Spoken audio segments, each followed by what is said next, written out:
Only because you guys are so awesome, I've decided to put a few other projects kind of on the back burner for a little bit, and I'm going to take a look at getting the Iron Horse to at least do something. And just for fun, you guys might know I'm kind of a whiskey guy, and so today I decided to try something different. It's been in the freezer, so it's a little frosty. It's Bareface Canadian whiskey, elementally aged, 7 years. It's from Toronto. It comes in at 42.5%. And their story is that elemental aging is a process where hand-selected oak casks are matured in repurposed shipping containers and exposed to the elements in the Canadian wilderness. Our extreme northern climate amplifies how the whiskey and wood interact, transforming the liquid inside for a bolder, smoother flavor. So, it smells great. And it's in a really nice bottle. It's not overly pricey, which is nice. It's got a nice wooden cork top, which I like. Cheers.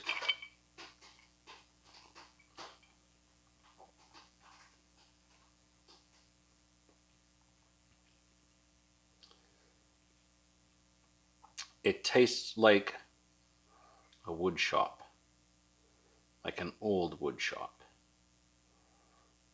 That's pretty darn good. I'm not familiar at all with this Tillotson carb. I've worked on Tillotson things before, but not this carb. I guess it's a bowl here, probably. Yeah, probably the jet there. What would that be for? It's another mixture there. Oh, this is a fuel shutoff. This is a fuel shutoff, and this is your mixture, I believe. But then what's that?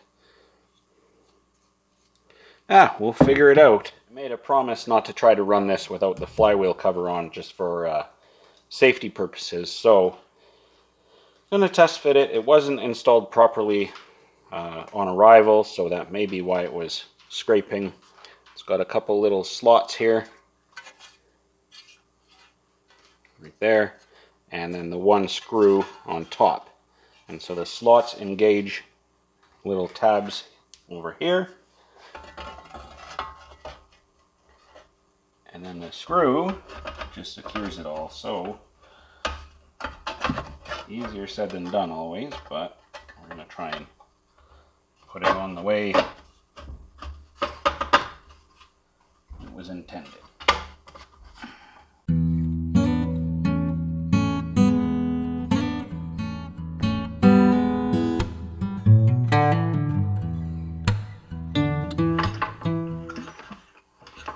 It's not rubbing, so we're going to go with that.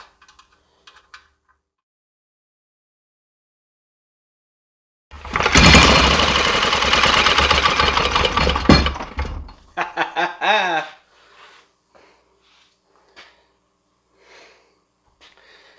think she's going to be a runner without too much effort. Let's see what kind of treasures we'll find in here. Oh, that's pretty loose.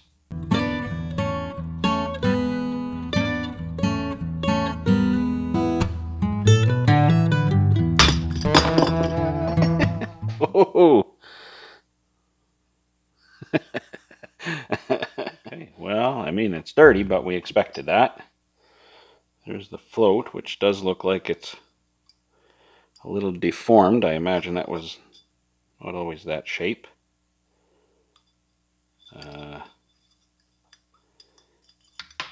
Oh, there goes the pin. The surprise of absolutely no one. Pin is kind of sticky. There we go. Actually doesn't look half bad. I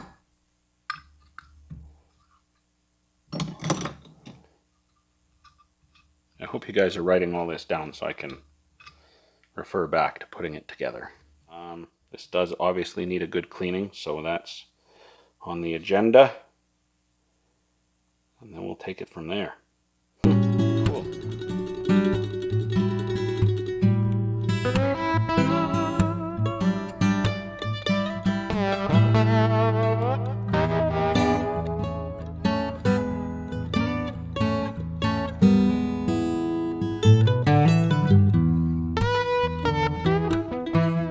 Day, everyone. Hope you're having a wonderful day. It's kind of one of those gray, thundery afternoons here. Kind of day that brings out the mosquitoes, so there's a few in the shop here. If you see me flailing around, that's probably why. I've just whistled up a couple new gaskets to mount the carburetor here to the 48 Iron Horse. It's a Tillotson carburetor. The number's on here. I forgot to write it down. It's over here. DM1A, which I think is a pretty common type. Nevertheless, I've never worked with one before, so it was all kind of new to me. There's our float. This is a vent up here, I think. Just a bowl vent. I've kind of brushed up everything, cleaned it all up, so there are a few parts I was not able to get, able to remove a couple of jets inside, so I used my little brushes and wires from one of those Chinese cheap Kwazaki carb kits. They were great. They were awesome. Good carbs too. I've never had a problem with them. Wonder if they make one for this. Probably not. Nevertheless, all we can do is try it.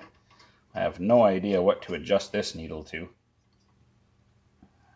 There's our float. Missing one of the screws, but you know what? I should have cleaned these up. Hang on a moment.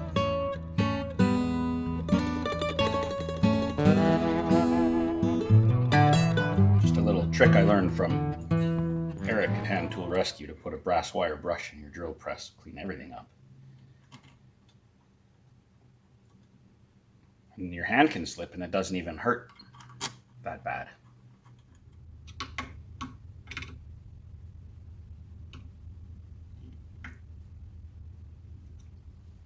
Between the old gasket and the missing screw, this might leak a bit, but oh well. This inlet, I discovered, is actually a fuel filter, so it just has a bit of screen that just kind of slips into the body of the fitting here, and I wouldn't even know where to begin looking for such screens, so we're just going to reuse this. And there's a gasket, and this just kind of slips over top of that. And then the whole thing is held on by this other screw and gasket. So I guess you could orient it as you wished. I'm thinking that actually what we're going to do, I'm going to take this off, fill the bowl, and fire it up that way.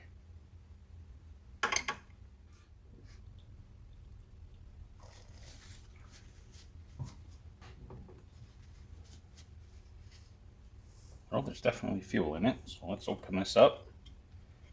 And I don't know, let's fire it up, see what happens.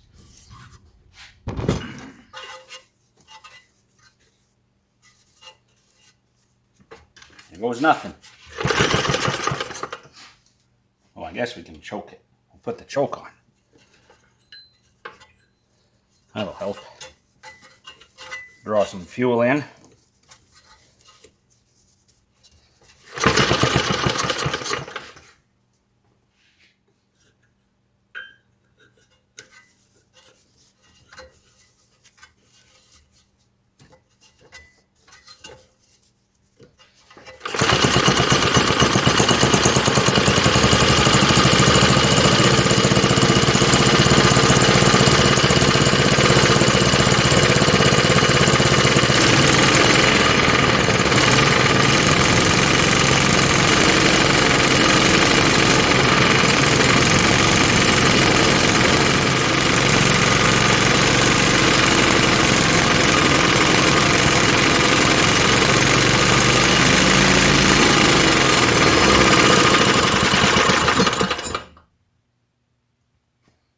obviously needs some carb tuning and everything, but that is pretty good, I'd say.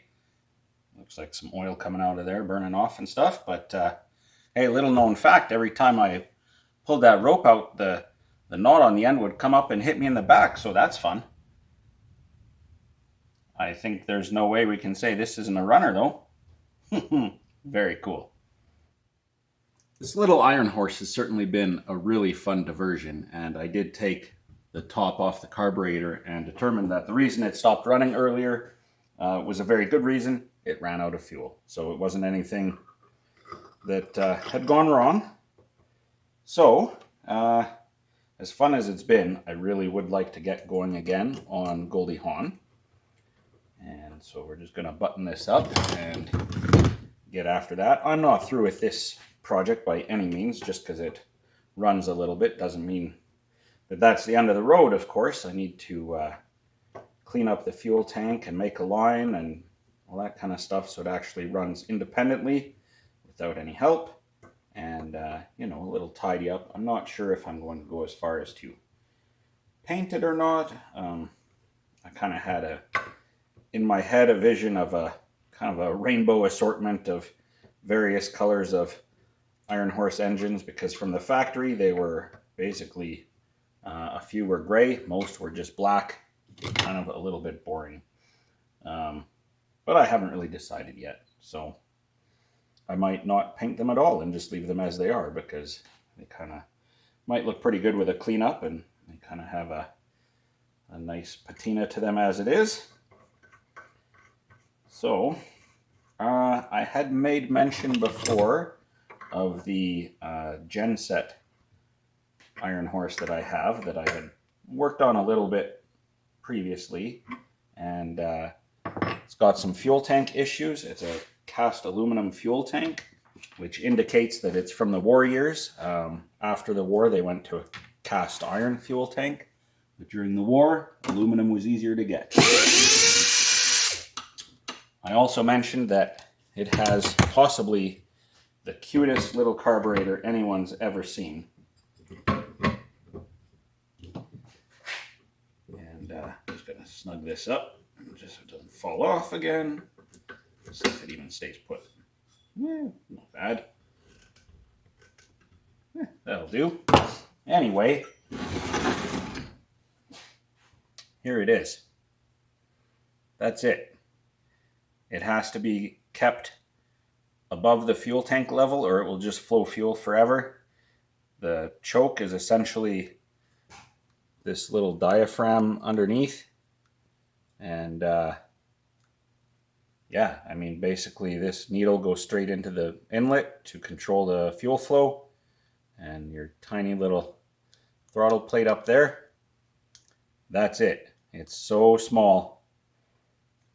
I don't know, it's probably what, 1/2 inch diameter? Maybe a little bigger. Might be 9/16.